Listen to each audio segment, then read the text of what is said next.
Muchas gracias, estoy muy agradecida por este espacio que me han brindado para estar con ustedes, para poder platicar un poco con ustedes. Y vamos a cerrar ya este módulo con una clase que tiene que ver con la administración pública, que ya tenemos muy claro el concepto de administración pública, pero vamos a conocer un poco de cómo está conformado en nuestro país la administración pública. Acompáñenme. La administración pública en nuestro país es federal y estatal, bueno, municipal. Vamos a ir viendo estas formas de organización, vamos a llegar a la federal y luego vamos a bajar a lo que es la administración pública en la Ciudad de México, para que nos quede claro. Yo estoy convencida que cuando yo les vaya platicando cómo se conforma la administración pública, inmediatamente se van a ver ustedes reflejados en alguna de estas instancias, en alguno de estos trámites, pero es importante que conozcamos cómo está conformada la administración pública en nuestro país y sobre todo en nuestra Ciudad de México. A ver, la administración pública federal, en consecuencia, como hemos visto, pues sirve de soporte ¿para qué? Para asumir las responsabilidades designadas al presidente de la República. En este caso, bueno, nuestro presidente Andrés Manuel López Obrador, él designa y se apoya directamente para cumplir con este mandato o con estas razones que tiene el Estado o estas obligaciones que tiene el Estado, directamente se apoya en ¿qué? En las secretarías y en las dependencias de Estado. Este sistema de administración pública o este sistema de administración del gobierno federal pues se le denomina Administración Pública Federal, así la vamos a conocer, y opera a través de dependencias y entidades que dependen ¿de quién? Del Poder Ejecutivo. Recuerden que cuando hablábamos de la división de poderes, en la parte donde la administración pública se ve representada o tiene una responsabilidad directa el presidente de la República, el Poder Ejecutivo, el presidente de la República, se ve apoyado también por estas dependencias o secretarías de Estado. Luego entonces, como cualquier administración, la Administración Pública Federal, y como ya vimos el concepto de administración, pues realiza procesos relacionados con ¿qué? Con la planeación, la organización, la administración de personal, la dirección y control de procesos. Es muy parecido a este concepto de la administración que vimos en la anterior clase con lo que estamos viendo en este momento. Así es como consideraríamos esta Administración Pública Federal. Estos son los procesos que realiza. Tenemos un esquema en su presentación, lo tratamos de hacer de esta manera para que nos quedara más claro, o sea, visualmente es más claro cuando hablamos de Administración Pública Federal, que es un instrumento del Estado. El instrumento del Estado que es el gobierno, ¿sí? Que el gobierno para lograr los propósitos de la comunidad, que él determina cómo va a distribuir, cómo va a ser la autoridad pública y así también como la autoridad económica. Se vuelve una autoridad en estas materias y hace esta función de distribuir, administrar y lo que hemos estado viendo. Entonces, es una atribución, la administración pública, como dijimos, es una atribución ¿de quién? Del Poder Ejecutivo. Este Poder Ejecutivo es una responsabilidad directa del presidente de la República y a su vez él realiza y cumple con estas obligaciones y responsabilidades que él tiene a través de las secretarías de Estado, de los departamentos administrativos, de la Consejería Jurídica, por ejemplo, y también estos integran la administración pública que se le conoce como centralizada. Y también se apoya de otras dependencias que integran lo que conocemos como la administración pública paraestatal. Ya lo comentamos, pues entonces la administración pública se divide en dos: la administración pública centralizada y la administración pública paraestatal. Y de acuerdo con el artículo 90 de la Constitución Política de los Estados Unidos Mexicanos, ahí vamos a encontrar las definiciones de lo que es y qué es cada tipo de administración, de qué se encarga la centralizada, qué es la administración pública centralizada y qué es la administración pública paraestatal. Entonces, entenderemos que para concretar los fines del Estado, la administración pública funciona de acuerdo con un marco jurídico, ¿sí? Que determina qué principios son los básicos de su planeación y estructura. Ya dijimos que esta administración pública vamos a encontrarse regulada en un artículo 49 de la Constitución Política de los Estados Unidos Mexicanos, pero también existen leyes, vamos a llamarle de una manera como secundarias, que son las que rigen el actuar de la administración pública, entre las que vamos a encontrar pues la Ley de Planeación y la Ley Orgánica de la Administración Pública Federal, pero estas se mandan ¿de quién? De la Constitución Política de los Estados Unidos Mexicanos. Y son ordenamientos jurídicos fundamentales. En este esquema es un esquema conceptual sobre el marco jurídico de la administración pública. Y encontraremos así: la administración pública se norma mediante un marco jurídico que se aplica en su origen y naturaleza y vinculación con los preceptos del Estado que se encuentran regidos en la Constitución Política de los Estados Unidos Mexicanos. Su estructura orgánica y sus funciones específicas están en la Ley Orgánica de la Administración Pública Federal, y lo que es sus actividades fundamentales de planeación se encuentran en la Ley de Planeación. Así es como vamos a encontrar este marco normativo de la administración pública. Por lo tanto, ya lo hemos mencionado, lo hemos reiterado, no está de más volverlo a comentar, la administración pública se encarga de apoyar al Poder Ejecutivo. Y en México, ya observamos en el diagrama, se divide en dos, en la administración pública centralizada y la administración pública paraestatal o descentralizada. ¿Qué es cada una de estas? ¿Qué es lo que las caracteriza a estas para que nos quede muy claro? A ver, la administración pública centralizada va a caracterizarse por ser un conjunto de órganos que se mantienen unidos por un vínculo de jerarquía. Quiere decir que cada órgano se enfoca en una actividad agrupando dependencias, tiene dependencias por ramas, dependiendo de qué sea responsable cada una de estos órganos. Por ejemplo, este tipo de administración pública sería como la Presidencia de la República, la Consejería Jurídica del Ejecutivo y las Secretarías de Estado. En esa vamos a encontrar la administración pública centralizada. Luego entonces, ¿qué entenderíamos o quiénes conforman la administración pública paraestatal o descentralizada? Y esta está formada por los organismos descentralizados, las empresas de participación estatal y las instituciones nacionales de crédito. Ahorita vamos a ver cuáles son estas. Por lo menos en la Ciudad de México vamos a identificar algunas de estas. Y al final estas son órganos creados por el Congreso, ya sea por el presidente, y que cuentan con una personalidad jurídica propia y se orientan en la producción y explotación de bienes, por ejemplo, y servicios que satisfagan las necesidades sociales. Como vamos a ver que son como coadyuvantes, por llamarlo de una manera. Y en este rubro vamos a encontrar también un punto muy importante que son los fideicomisos públicos. Ellos están considerados como entidades de la administración pública paraestatal. ¿Y qué son estos fideicomisos? Pues son aquellos que el gobierno, ya sea federal o alguna entidad paraestatal, constituyen ¿para qué? Con un propósito, que es la de auxiliar al Poder Ejecutivo en las atribuciones del Estado. Para impulsar áreas prioritarias de desarrollo, por ejemplo, que cuentan con una estructura orgánica, estos fideicomisos, análoga a las de otras entidades y que tienen, por ejemplo, comités técnicos. Estos fideicomisos, ahorita vamos a poner algunos ejemplos, aterrizándolos en la Ciudad de México, para que identifiquemos cuáles son. Y yo estoy segura que inmediatamente en cuanto les dé el ejemplo de lo que es el fideicomiso, que es el que les voy a presentar, van a recordar perfectamente qué es lo que hace, qué está haciendo y cuándo cuándo se creó, desde cuándo más o menos viene ya apoyando estas actividades del Estado. Vamos a entrar ya entonces a lo que es la administración pública en la Ciudad de México. A ver, en la Ciudad de México vamos a encontrar que también se divide en dos: la administración pública centralizada y la administración pública paraestatal. Vamos entonces aterrizando ya a lo que es la clasificación de la administración pública ya en la Ciudad de México. Es como muy igual, no es parecido, es igual como lo que hemos explicado de la administración pública federal, por llamarlo, pero en su territorio, en su marco de acción.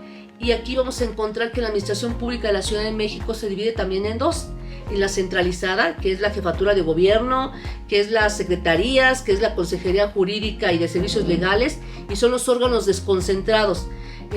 Vamos a encontrar que tenemos aproximadamente 18 secretarías y de Estado, que vamos a enunciarlas de manera muy rápida, no todas, pero las dejamos muy gráficas para que ustedes las conocieran y supieran cómo está conformada toda esta administración pública centralizada del gobierno de la Ciudad de México.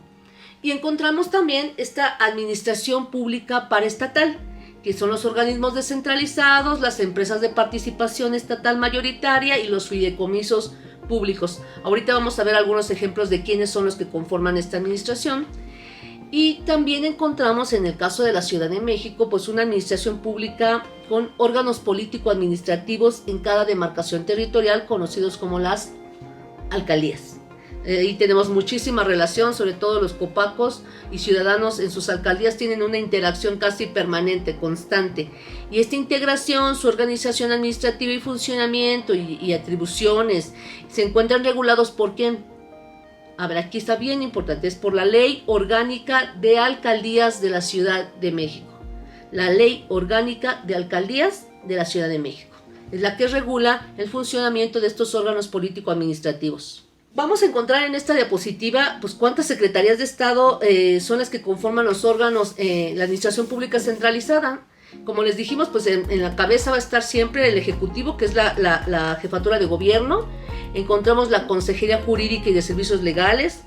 Y ahí vamos a encontrar la Procuraduría General de Justicia, y de ahí vamos a venir todas las secretarías de Estado. La Secretaría de Salud, de Turismo, de Movilidad, de Gobierno, la Secretaría de las Mujeres.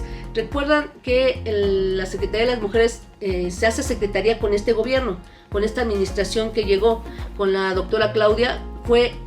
Ella sube lo que era el Instituto de la Mujer, lo sube al nivel de una secretaría. ¿Qué quiere decir? Que ya es una cuestión más importante que depende directamente del Ejecutivo y tiene que ver con estas políticas que cada gobierno tiene. Esta defensa de las mujeres, etcétera. Pues bueno, cambió del Instituto de las Mujeres en gobiernos anteriores a una Secretaría de Estado, ya es la Secretaría de las Mujeres. Vamos a encontrar estas secretarías que son como las que coadyuvan de manera directa en jerarquía con la jefatura de gobierno. Encontramos ya también que los órganos desconcentrados, y aquí podemos encontrar, por ejemplo, la Policía Auxiliar de la Ciudad de México, podemos encontrar el Instituto de Formación Profesional, la Agencia de Protección Sanitaria del Gobierno de la Ciudad de México. Estos son como órganos desconcentrados, no son como, son los órganos desconcentrados del gobierno en la Ciudad de México, son los que vamos a encontrar. En este diagrama que les presentamos están enmarcados todos para que ustedes los conozcan, sepan de su existencia y quede muy claro a cuál pertenece cada uno. Esta administración pública paraestatal o descentralizada, que también, bueno, pues coadyuva en el cumplimiento de funciones. Y aquí encontramos ¿a quién?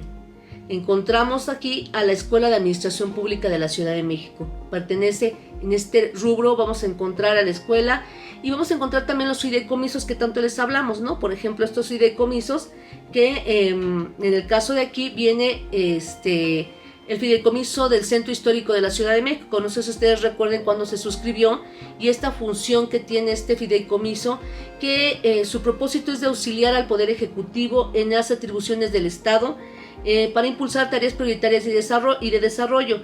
Este fideicomiso del Centro Histórico de la Ciudad de México iba a rescatar toda esta parte del primer cuadro de la Ciudad de México como un primer,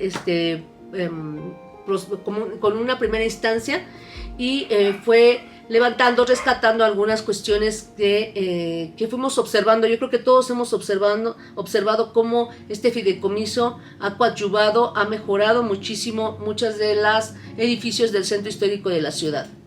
Luego, entonces, es algo que me parece muy importante que todos conozcamos, que esta administración pública en la Ciudad de México está considerada que todo ciudadano tiene derecho a una buena administración pública. Bueno, es muy importante que todos nosotros tengamos claro que en la Ciudad de México está garantizado el derecho a una buena administración pública. ¿Qué quiere decir esto? Que todos los actos y procedimientos deben garantizar el derecho a la buena administración pública y se va a regir bajo ciertos principios, que es un principio de innovación, el principio de atención ciudadana, un principio del gobierno abierto, que ya este concepto de gobierno abierto lo vimos en anteriores clases, y la plena accesibilidad. Esta plena accesibilidad que tiene que ser para todos en las mismas condiciones. Entonces, lo que simboliza o lo que significa esta buena administración y lo que significan estos principios, pues que todos los trámites deben ser imparciales, equitativos, oportunos en todos los asuntos. También tienen que tener a los ciudadanos o los interesados tienen que tener acceso a los expedientes administrativos, que la autoridad administrativa funde y motive la resolución de cualquier acto que le afecte a cualquier ciudadano o habitante de la Ciudad de México. También tenemos derecho a ser indemnizados por los daños que indebidamente nos cause una conducta activa u omisa de la administración pública. Esto es lo que significa el derecho a una buena administración pública. Luego entonces vamos a encontrar que esta relación entre la administración pública y los ciudadanos se da en qué aspecto. Miren, si abordamos este tema de la participación como una acción o una intervención que es directa, activa de los ciudadanos respecto a las competencias que tradicionalmente eran reservadas al Estado, pues conlleva algunas reflexiones acerca de qué entendemos por administración pública. Ya hemos estado hablando del concepto en anteriores clases, sin embargo vamos a reflexionar hacia este concepto. ¿Qué reflexión nos lleva?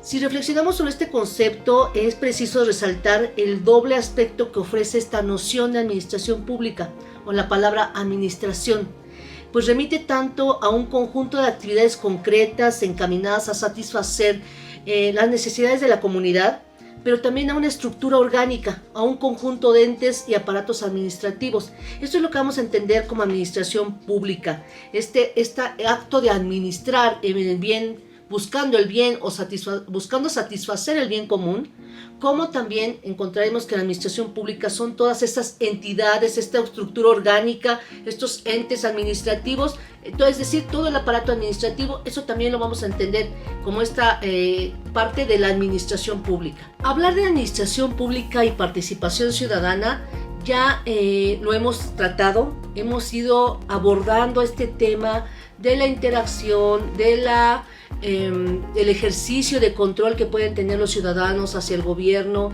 de esta nueva forma de gobernar, de esta nueva forma de administración pública, de esto que se le conoce como gobernanza.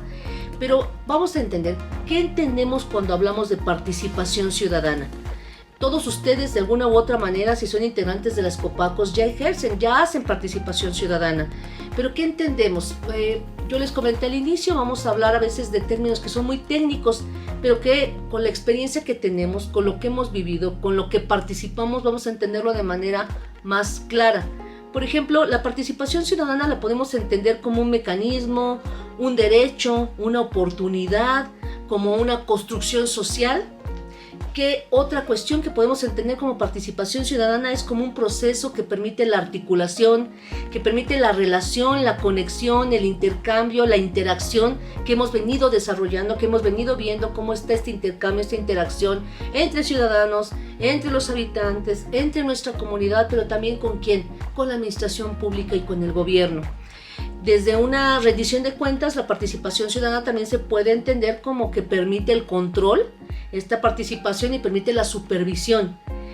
También entenderíamos que es un proceso que implica esta relación entre ciudadanos y el gobierno, pero específicamente entre las autoridades políticas y los funcionarios públicos. Esta relación, recuerden que comentamos, la administración pública es la más cercana a los ciudadanos, es como el brazo ejecutor, el representante del Estado, es el que se encuentra entre el Estado y entre los ciudadanos. Entonces vamos a encontrar que este proceso implica esta relación con la administración pública, con los funcionarios públicos, obviamente, que son los que pues dan este servicio público.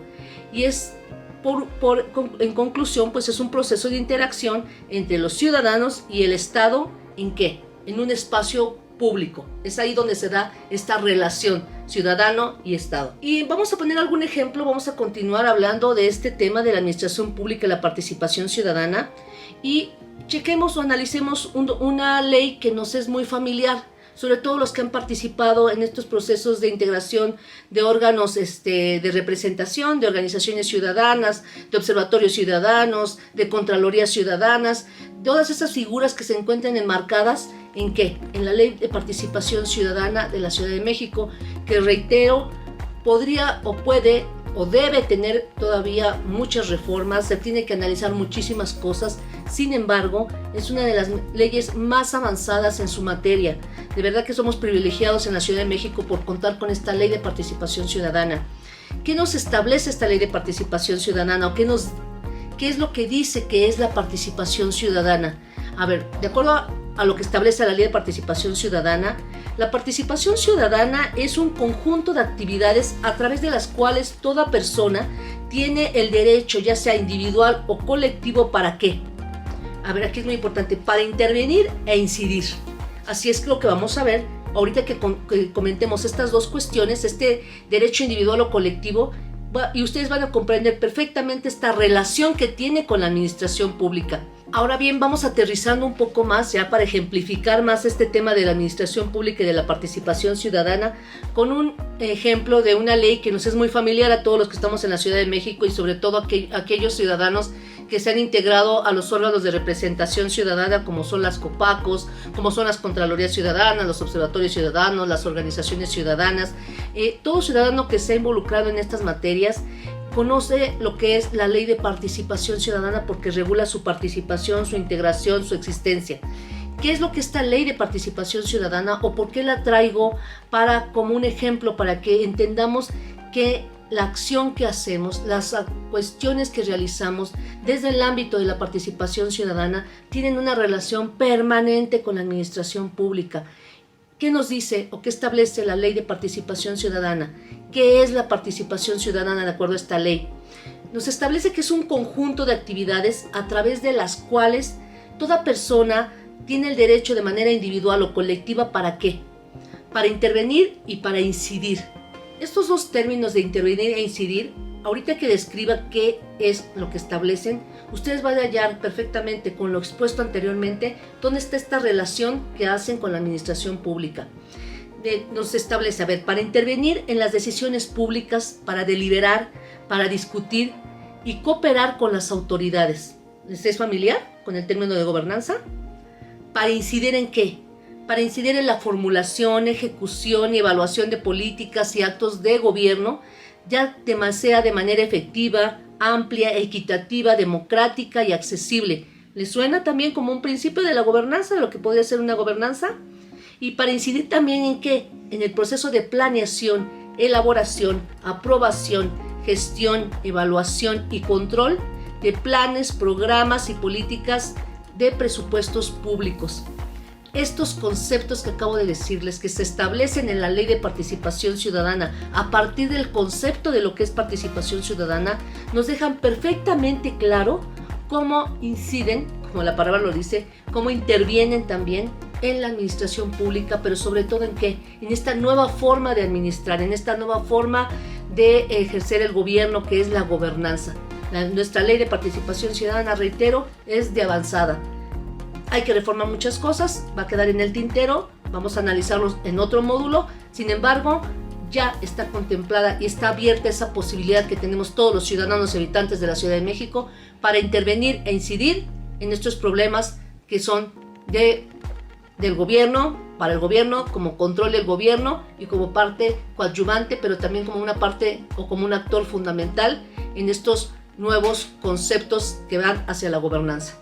Vamos a ir cerrando ya este tema para encontrar que estos ciudadanos, estos representantes ciudadanos, esta intervención, esta incidencia que se encuentra en la Ley de Participación Ciudadana, cómo impacta en la administración pública, y es algo muy, muy, muy sencillo. Si ustedes recuerdan, decíamos, hemos hablado, y cuando yo he expuesto algunos términos y les digo lo público, el ámbito público, el espacio público. ¿Por qué? Porque es aquí en este espacio público en donde los ciudadanos manifiestan sus intereses. Es ahí donde tratamos de influir o incidir en los asuntos públicos, en la toma de decisiones, como fue expuesto anteriormente. En este ámbito, ¿qué es lo que hacen los funcionarios públicos? Cuando todo esto sucede, ¿qué es lo que deben o en qué deben de estar atentos los funcionarios públicos? Gracias a estas intervenciones, a estas manifestaciones de intereses, a esta participación ciudadana, los funcionarios públicos deberán de buscar, identificar estas preferencias de la ciudadanía y así mejorar esta calidad de la democracia y de las instituciones públicas. Es decir, por ejemplo, en dónde podemos incidir. Yo he tratado con muchas personas de ciertas zonas de la Ciudad de México donde elaboran entre todos, donde entre todos se reúnen para elaborar su plan parcial de uso de suelo. Este es un tema que en algunas alcaldías donde yo había estado no se trataba, los ciudadanos, este tema para ellos no es de los fundamentales o las necesidades prioritarias, pero en otras unidades territoriales que se conocen como colonias es un tema fundamental y lleva todo un proceso y una participación activa de todos los ciudadanos de una comunidad. Es muy interesante este ejemplo de cómo se reúnen para llevar a cabo este plan parcial, y en este plan parcial, o en la elaboración del plan parcial de uso de suelo, participan empresas que contratan para que hagan los estudios de uso de suelo e impacto. Ahí es donde está esta participación de los particulares. Participa el gobierno también como esta cuestión de regulador, de observador, de ver qué es lo que requiere o lo que necesitan, y participan los ciudadanos. Aquí encontramos conceptos o actividades, pero plenamente, que nos dan un ejemplo de lo que sería gobernanza. Tú como Copaco, como integrante de una coordinadora de participación comunitaria, tienes varias atribuciones. Vamos a tratar, dentro de tus mismas atribuciones está esta relación con la administración pública. Si las revisas te vas a dar cuenta que tienes esta relación casi pase automático, pase directo con la administración pública. Por ejemplo, tú tienes como una de las atribuciones representar y consultar los intereses colectivos de quienes habitan en tu colonia, en el pueblo o barrio, así como conocer, analizar y promover soluciones a sus demandas. ¿Con quién tienes que ver estas soluciones a las demandas? Pues con la administración pública. En primera instancia, ¿quién es? Pues la alcaldía. Es con quien en primera instancia vas a trabajar o hacer. Elaborar y proponer programas y proyectos de desarrollo comunitario para hacer propuestas o aprobados por la Asamblea Ciudadana. En el próximo módulo vamos a ver todas esas atribuciones que tienen los copacos, qué es lo que deben de hacer, qué es la importancia de una Asamblea Ciudadana. Esto lo vamos a ver posteriormente, pero esta actividad que tienen es: yo, ciudadano, representante de mi comunidad, me reúno en Asamblea Ciudadana, deliberamos, participamos, vemos los problemas de nuestra comunidad, y yo, representante, llevo estos ¿hacia quién? Hacia mis autoridades, hacia mis representantes, que en este caso, pues cuando los elegimos, pero sobre todo ¿ante quién? Ante la administración pública, que en primera instancia son quienes, las alcaldías. Entonces, yo les quiero, ya para cerrar esta clase, que hagamos una reflexión. Me parece muy interesante que después de cada una de las clases, de los libros que leamos, de un reportaje que se vea, de cualquier cosa que estemos observando, participando, hagamos siempre una reflexión final y dejar ciertas preguntas acerca de en este caso, sobre la administración pública y nuestra participación. Si en lo que hemos mencionado, la administración pública en general, la gobernanza, pues significa, ya lo comentamos, dirigir la economía de la sociedad hacia algunas metas colectivas. Para lograrlo es fundamental el trabajo en conjunto de ciudadanos y servidores públicos. Pero, ¿qué es lo que requerimos para que se logre esto? ¿Qué es lo que requerimos? Se requiere de una voluntad, de un compromiso de ambas partes con la finalidad de transformar la administración pública y la vida de un país. Si no hay voluntad y compromiso de los participantes, no vamos a poder lograrlo. Yo voy a tomar en cada una de estas si no hay participación. Puede haber voluntad, compromiso, pero ¿de quiénes? De los grupos que participen, y sobre todo los ciudadanos, que en muchas ocasiones es muy complicado lograr esta participación activa de una gran mayoría, por lo menos dentro de las colonias. ¿Qué se necesita también? ¿Qué se requiere para lograrlo? Pues que los ciudadanos y los servidores públicos se involucren y construyan agendas compartidas para buscar beneficios mutuos a partir de la promoción, adopción y generación de prácticas efectivas de apertura institucional. Todavía nos falta, ese camino todavía se está construyendo, se han logrado muchas cosas, pero aún falta este camino. También requerimos que las autoridades impulsen diálogos y cooperación entre autoridades y ciudadanos, pero que se impulsen diálogos reales, diálogos efectivos. Eso es lo que requerimos todavía para lograrlo, y sobre todo requerimos de participación. Reitero, puede haber muchos canales abiertos donde el gobierno nos pueda invitar a participar. Si no hay participación, pues esto no se va a lograr. Si no nos involucramos, esto no se va a lograr. Hay que buscar renovar el servicio público poniendo al ciudadano como un centro de su actuación. O sea, el ciudadano, como hemos venido diciendo, debe estar al centro, debe ser actor fundamental, no solo como alguien que requiere servicios, no, sino como alguien que evalúa, alguien que coopera, alguien que está ahí como un medio de control también. También debemos aprovechar al máximo la experiencia de la sociedad civil y del conocimiento colectivo para crear un verdadero movimiento social que atienda a los principales problemas públicos. Yo creo que muchos ciudadanos quieren ser escuchados. Yo creo que muchos ciudadanos tienen una gran experiencia. En lo personal, como servidora pública, cuando he llegado a algunas unidades territoriales, algunas alcaldías en las que he participado, he aprendido muchísimo de los ciudadanos, mucho más de lo que ustedes pueden creer. Son ciudadanos activos, los que se involucran, los que participan, conocen de procedimientos, conocen de leyes, conocen de iniciativas, se movilizan. Pero ¿saben cuál es el problema? Y que ese es lo principal, que tenemos que ir en contra de eso para que ya pueda haber una participación efectiva y activa, pero mayoritaria. Es eso, la participación de más y más y más ciudadanos. Mientras sigan participando los mismos grupos, mientras los que sigan interesados en su comunidad para resolver los problemas sean grupos pequeños, esto no va a avanzar. Lo que requerimos es participación, participación activa y participación cotidiana, participación diaria y compromiso ciudadano. Pues muchas gracias, esta es mi participación. Yo espero que les haya quedado claro estos términos que podían ser muy técnicos, que podían ser aburridos posiblemente, pero que yo creo son muy importantes para que nosotros podamos desarrollar nuestras actividades en mejores condiciones. Y recuerden siempre, a mayor participación ciudadana vamos a tener mejores instituciones gubernamentales.